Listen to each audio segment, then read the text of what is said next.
Alors je vais commencer la vidéo par une petite anecdote. J'étais parti à un pote avec KFC parce que voilà, c'est bon KFC en vrai. Et puis en rentrant, j'avais un montage à faire. Donc quand je me réveille, je suis en forme, voilà, je suis content. Je vois un bon pote, on rigole bien, il me soutient, je le soutiens, on se soutient, je te tiens, tu me tiens par la barbichette, etc.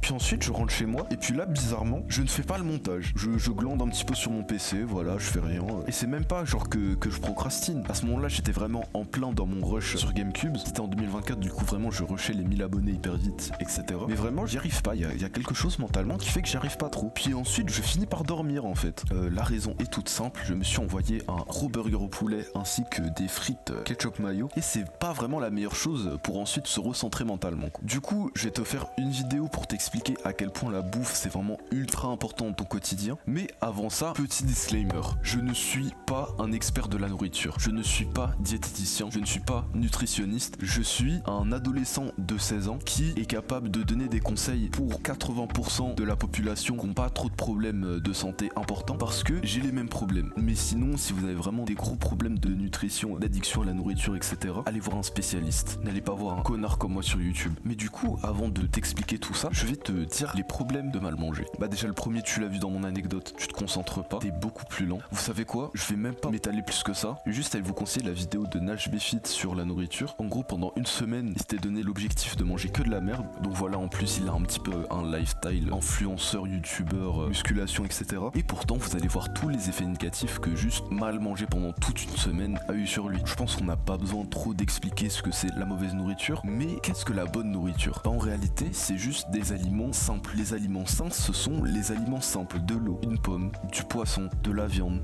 du riz. Voilà, les aliments les moins transformés possibles sont les plus sains. Donc voilà, en vrai c'est assez simple à prendre en compte. Si vous voulez plus de détails et d'informations, parce que là on va vraiment résumer à la mort, allez voir cette interview de Hugo Décrypte où il interviewe un gars dont j'ai oublié le nom mais qui donne plein d'informations ultra importantes sur comment mieux manger. Ça c'est si vous voulez vraiment plein de détails et un max du max, et franchement je vous la conseille énormément. J'ai regardé la vidéo 1 heure, c'est l'heure la plus rentable de ma vie. Mais sinon voici 2-3 astuces qui m'ont permis de moi mieux manger et donc du coup par extension de me sentir beaucoup mieux au quotidien. Premier conseil, ça souvent c'est un conseil qu'on donne aux obèses, mais en vrai c'est un conseil qu'on devrait donner à tout le monde. Bah boire que de l'eau en fait et ne pas manger de sauce du style ketchup, mayonnaise et compagnie. En vrai avec ça on peut ajouter éviter de grignoter entre les repas, mais déjà quand t'as arrêté de boire que des boissons sucrées et que tu manges pas de sauce sucrée ou grasse avec ce que tu manges, tu grignotes beaucoup moins entre les repas déjà. En fait pourquoi on commence par ça? Parce que c'est la chose facile que tout le monde peut faire et que une fois que t'as implémenté, en vrai t'as gagné. Genre pour de vrai, si pendant une semaine tu bois que de l'eau, c'est bon, c'est fini. Si ensuite la semaine suivante tu continues à boire que de l'eau et tu manges plus de sauce avec ce que tu manges, c'est bon, c'est fini, c'est gagné. Et tu vas voir ensuite que quand tu auras arrêté ça, ce sera beaucoup plus facile de ne pas grignoter entre les repas. Ensuite, deuxième conseil, cuisine un minimum. Bon ça en vrai c'est un conseil un petit peu particulier. Bon évidemment si t'as ton chez toi, c'est même pas discutable, cuisine. Parce que je sais pas, si on prend un burger McDo par exemple, factuellement, si tu achètes tous les ingrédients pour faire un burger McDo, que tu le fais chez toi, de toi-même, ce sera un sandwich vraiment meilleur pour la santé. Genre je te le promets. Parce qu'il y aura pas tous les sucres additifs conservateurs qu'il y a dans tous les McDo pour qu'ils soient disponibles sur toute la planète à peu près le même prix. C'est ça en fait qui est mauvais dans un burger. Je suppose que t'as déjà vu les TikTok qui disent dans un burger il y a de la tomate, de la salade, il y a un petit peu de ketchup mayonnaise, du pain et de la viande. Genre indépendamment tous les éléments sont bons. Mais pourquoi quand on les met ensemble c'est mauvais? Bah c'est simplement parce que en général quand on en mange dehors. Et que ce soit dans les kebabs ou même dans les fast-food un peu plus connus, genre King, McDo, etc.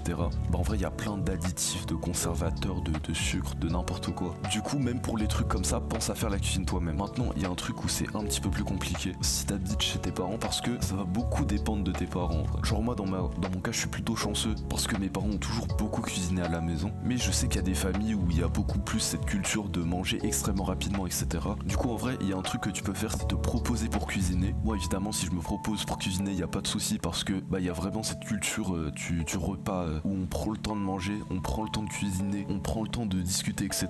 Mais je sais qu'encore une fois dans toutes les familles c'est pas le cas. Du coup dans un premier temps propose-toi pour cuisiner toi-même. Tu vas voir, même si tu sais pas cuisiner, il y a plein de trucs que tu peux faire extrêmement facilement. Genre typiquement si tu cuis de la viande et que tu fais une salade, c'est bon, tu sais cuisiner. Et encore mieux si dans ta salade tu fais la vinaigrette tout seul, c'est bon. Mais bon encore une fois ça dépend des familles, c'est pour ça que je vais donner un troisième conseil qui lui est vraiment game changer. Surtout si tu fais de la muscu ou des street workout à côté, du coup il y a un petit peu une notion de prise de masse ou de diminution de masse, bref, qu'il faut une collation supplémentaire. C'est tout simplement de changer ton petit déjeuner et ton goûter. Le petit déjeuner, je sais pas pourquoi on aime bien dire que c'est le repas le plus important important de la journée, alors que c'est complètement faux, il y a plein d'études qui prouvent ça. C'est juste un repas parmi tant d'autres. Et le goûter, c'est un repas qu'on aime bien faire, mais en vrai il sert pas à grand chose non plus. Surtout que paradoxalement, on mange encore plus de la merde qu'au petit déjeuner. Du coup, que faire? Bah en vrai, dans un premier temps, essaye de skip ces repas. Alors attention, c'est 2 repas vraiment non essentiels. Cependant, il y a des gens qui ont quand même besoin de ces repas pour se sentir concentré, se sentir en bon état tout le long de la journée. Du coup, tu ne testes que temporairement, genre tu testes quelques jours grand maximum. Si ça fait rien sur toi et si tu te sens mieux, ça veut dire que t'en avais pas besoin. Mais si tu sens que t'es plus fatigué et moins concentré, moi par exemple c'était mon cas, tu reprends les petits déjeuners immédiatement. On n'est pas des influenceurs. Et du coup, pour le petit déjeuner, c'est simple. Tu te renseignes un petit peu sur les aliments que tu peux prendre au petit déjeuner et qui te prennent pas trop de temps à faire. Moi je me souviens en seconde, j'aimais bien faire des œufs le matin parce que je suis un putain de cliché de Instagrammeur de merde. Sinon, quand j'ai fait une tentative de prise de masse, j'ai tenté le beurre de cacahuète, pas tout seul évidemment. Et là, je suis plus